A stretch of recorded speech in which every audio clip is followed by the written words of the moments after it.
सर्वे का आदेश भी संभल में माननीय न्यायालय ने दिया। बिल्कुल, केवल सर्वे होना था, बिल्कुल, कोई भी अन्य नहीं। और ऐसा नहीं कि 19 को सर्वे हुआ, 21 को सर्वे हुआ, कुछ है वो लोग बहुत सपोर्ट करते हैं। योगी जी, एक व्यक्तिगत सवाल है। आपकी मेरी उम्र करीब सेम है, 1-2 साल इधर उधर का अंतर होगा, ज्यादा नहीं। मगर जब हम स्कूल में थे योगी जी, और जब आप पहले महंत बने बहुत कम उम्र में, कहा जाता था भारत में कि एक बात कभी मत कहो कि I am a proud Hindu. और ये कहा जाता था अगर आप कहोगे कि I am a proud Hindu तो you cannot be a good Indian. ये सेक्युलरिज्म की एक डेफिनेशन पढ़ाई जाती थी। और यही भारत है जहां पे स्वामी विवेकानंद का एक संकल्प था, जो शिकागो में उन्होंने कहा था कि गर्व से कहो हम हिंदू हैं, मैं गर्व से कहता हूं मैं हिंदू हूं।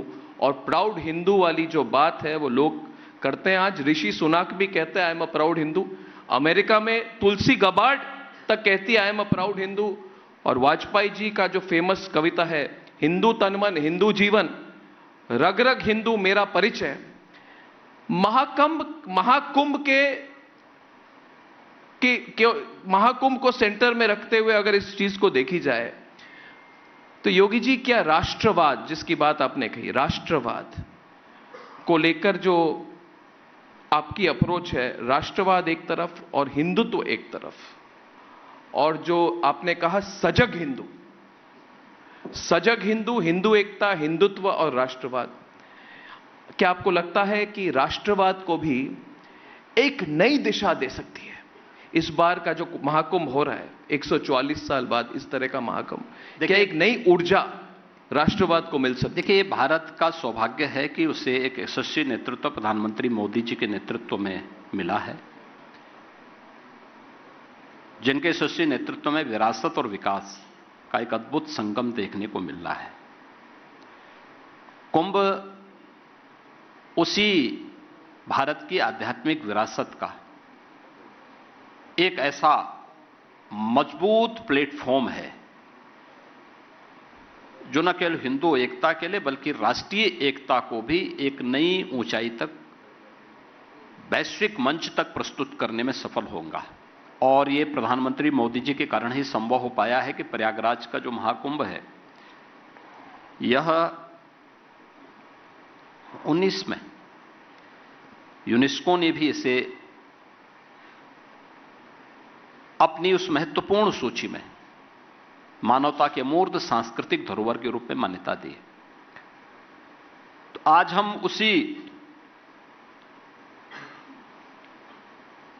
विरासत को आगे बढ़ाने की इस प्रक्रिया के साथ जुड़ रहे हैं। और मेरा मानना है कि कुंभ एक अद्भुत अवसर होगा उत्तर प्रदेश के लिए और देश के लिए। आपके लिए एडमिनिस्ट्रेटिव चैलेंज भी तो बहुत होगी।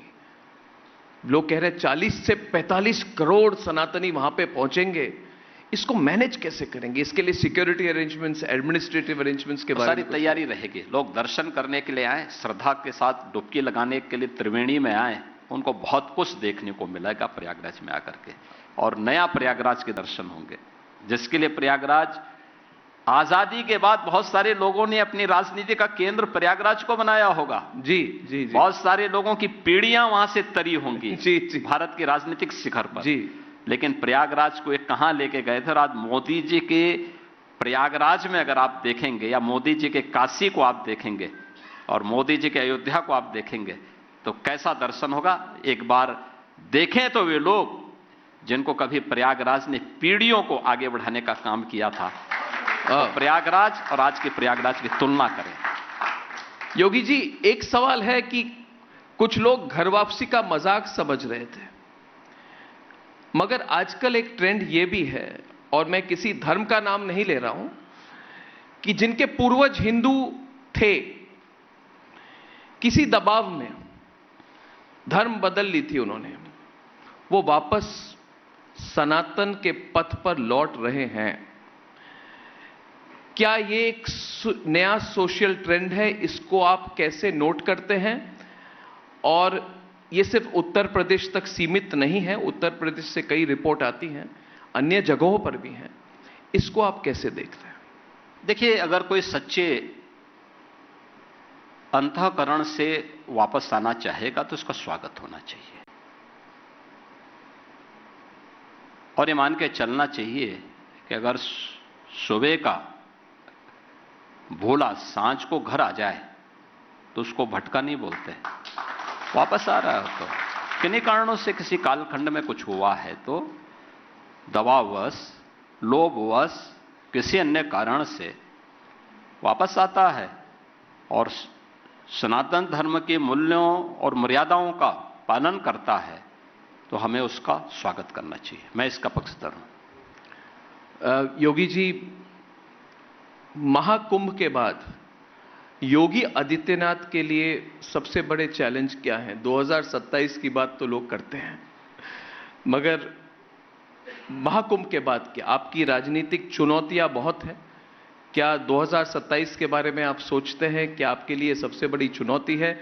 आपके लिए इस वक्त जब ये इंटरव्यू हो रही है सबसे बड़ी चुनौती क्या है महाकुंभ के बाद? देखिए, महाकुंभ का आयोजन सफलतापूर्वक आयोजित करना ये मेरे लिए गौरव की बात होगी, हमारे प्रदेश के लिए गौरव की बात है। हम 25 करोड़ जनता के हित के लिए कार्य करते हैं, अपने राजनीतिक भविष्य के बारे में चिंता नहीं करते। वह विषय हमारे लिए गौण है, क्योंकि लोकतंत्र में जनता ही जनार्दन है, तो वह जनार्दन के रूप में जनता बैठी हुई है। हम लोगों को उसकी चिंता नहीं करनी है और मुझे विश्वास है कि यूपी के हित में जो अच्छा होगा उत्तर प्रदेश की जनता वही विचार करेगी, वही निर्णय करेगी। हमें भी बहुत गौरव है योगी जी की इतना बड़ा आयोजन, और जितने हमारे दर्शक है जानते हैं कि दुनिया में शायद ये largest gathering in history, largest spiritual gathering in the history of the world, अब तक के इतिहास में इतना बड़ा कार्यक्रम जो होने वाला है इस महीने दुनिया भर में कभी नहीं हुई है। तो योगी जी, बहुत बहुत शुभकामनाएं आपको, बहुत बहुत धन्यवाद। और महाकुंभ की जो आपकी पूरी टीम लगी हुई है, आप सबको बहुत बहुत शुभकामनाएं। और रिपब्लिक भारत में आपका पहला इंटरव्यू, धन्यवाद जी, बहुत बहुत धन्यवाद। बहुत सालों के बाद इस तरह की बातचीत हुई। रिपब्लिक भारत को मैं अनेक संस्करण चलाने के लिए भी हृदय से अभिनंदन करता हूं, बधाई देता हूं। धन्यवाद योगी जी, बहुत बहुत धन्यवाद। Thank you very much. Thank you.